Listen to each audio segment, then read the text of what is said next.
The environment is hurting, our earth is suffering, and future generations will suffer as a result. People today suffer as a result. We focus on individual sin in the church, but we also need to focus on collective sin.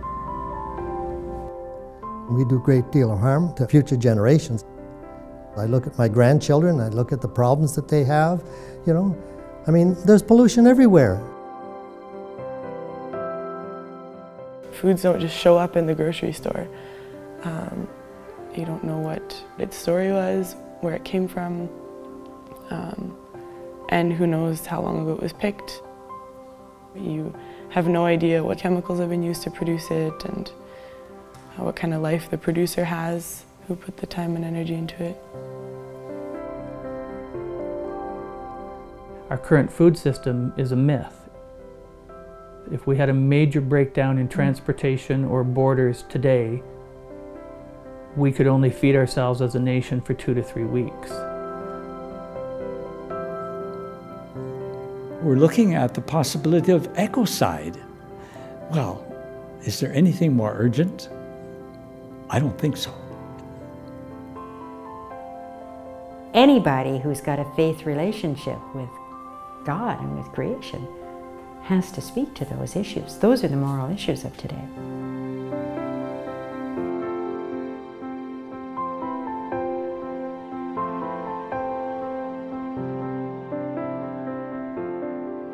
My question for you is, how can we take this document, which really calls for a new vision, a renewal of culture which takes seriously the environment, how can we make this document better known in our parishes? How can we engage our people? How can we call them forth to that kind of responsible stewardship, that love for the environment, which is so desperately needed?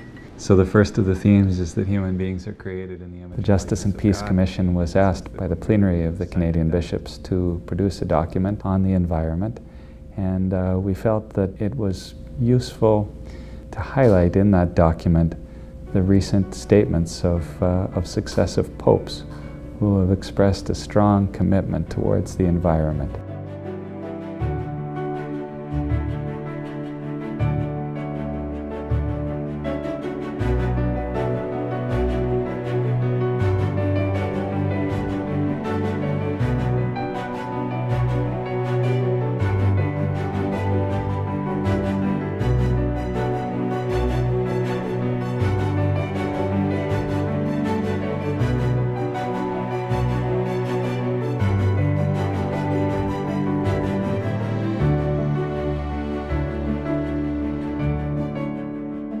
Things that we have to be aware of. So what time it is, it's a time to look at this world that God has created and how we are to be those protectors of and be in love with this creation as well.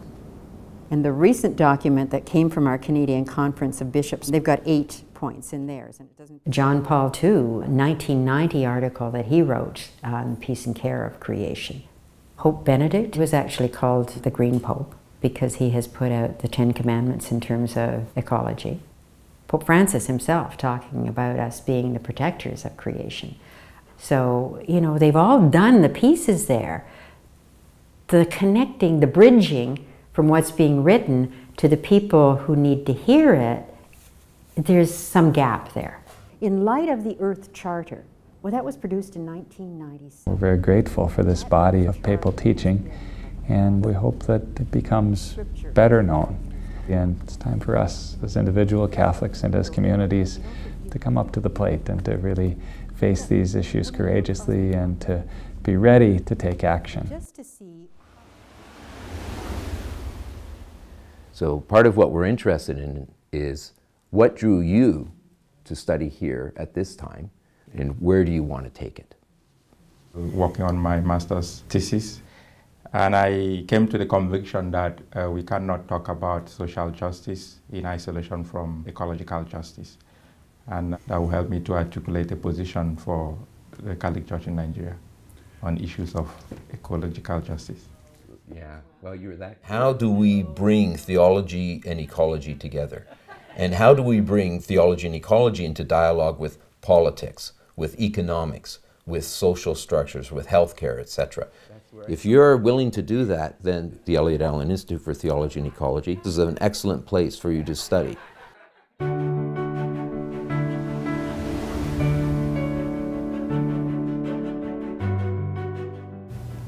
The medicine wheel shows how things are connected with ourselves, with others, with the Creator, and with all of creation.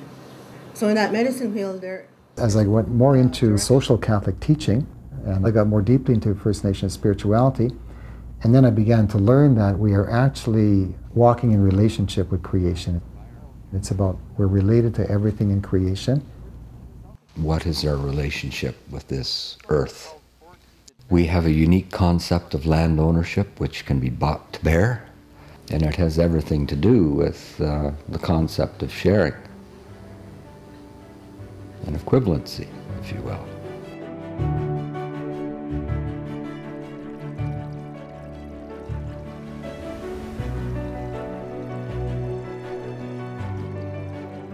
When it came to designing St. Gabriel's, really we knew we had to design sustainably. We actually achieved LEED Gold. We are the first worship space in Canada to achieve that designation. We knew we had to design a building that would be in and of itself a form of catechesis, but also be an opportunity for pedagogy, for teaching that to others.